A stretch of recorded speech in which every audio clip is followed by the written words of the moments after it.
विदर्भातील उदयोन्मुख कलाकार, अभिनेते आणि चित्रपट निर्माते, कंटेंट क्रिएटर्स यांना आता जागतिक दर्जाचं प्रशिक्षण आपल्या अकोला जिल्ह्यात मिळणार आहे.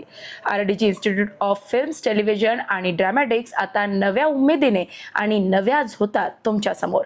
महत्त्वाकांक्षी संस्थेचं उद्घाटन उत्साहपूर्ण वातावरणात पार पडलं असून आता पहिल्या बॅचला प्रारंभ होतो आहे.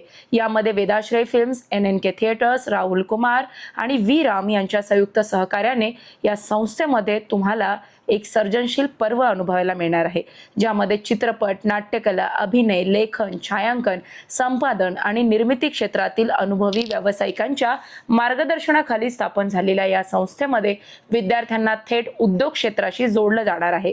संस्थेचे प्रमुख सदस्य म्हणून डॉक्टर राजेश देशमुख, जे लेखक आहेत, दिग्दर्शक आणि विभाग प्रमुख सांभाळतील फिल्म्स अँड टेलिव्हिजन, तसेच सचिन पाटील अभिनेता म्हणून दिग्दर्शक विभाग प्रमुख असणार आहे अभिनय आणि नाट्यकलाचा. राहुल कुमार लेखक, संपादक आणि कार्यकारी दिग्दर्शक निर्मिती विभागाचे आणि व्ही राम विभाग प्रमुख सिनेमॅटोग्राफी कार्यरत असणार आहे आणि याचा अनुभवाचा लाभ विद्यार्थ्यांना मिळणार आहे. याशिवाय रोहन इंगळे, रोहन वानखडे, स्नेहल कहाळे, भूषण जडपे आणि विशाल कांबळे हे सहयोगी सदस्य विविध सर्जनशील क्षेत्रामध्ये सक्रिय असून संस्थेच्या उपक्रमामध्ये महत्त्वपूर्ण भूमिका बजावणार आहेत.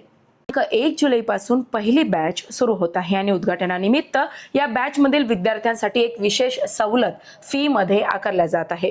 त्याचप्रमाणे दुसऱ्या बॅच पासून नियमित शुल्क सुद्धा आकारले जाणार असल्याने ज्यांना अभिनय क्षेत्रात, चित्रपट निर्मितीमध्ये, सिनेमॅटोग्राफीमध्ये तसेच व्हिडिओ एडिटिंगमध्ये, डिजिटल माध्यमामध्ये जर करिअर घडवायचं असेल तर त्यांनी पहिल्या बॅच मध्ये नक्कीच आपला प्रवेश करावा, असे आवाहन संस्थेकडून करण्यात आले आहे. अकोला फिल्म क्लबची ही साथ असणार आहे. दर्जेदार चित्रपट निर्मितीसाठी जगभरातील उत्कृष्ट चित्रपट पाहणे हे महत्त्वाचं असल्याचं मत संस्थेच्या पदाधिकाऱ्यांनी व्यक्त केले. यासाठी नोंदणीकृत फिल्म सोसायटी अकोला फिल्म क्लबच्या माध्यमातून जगभरातील, भारतातील सर्वोत्कृष्ट चित्रपट पाहण्याची संधी सुद्धा RDG फिल्म इन्स्टिट्यूटमध्ये उपलब्ध करून देण्यात आली आहे. चित्रपट प्रेमी आणि रसिकांनी या उपक्रमाचा लाभ घ्यावा, असे आवाहन यावेळी करण्यात आले.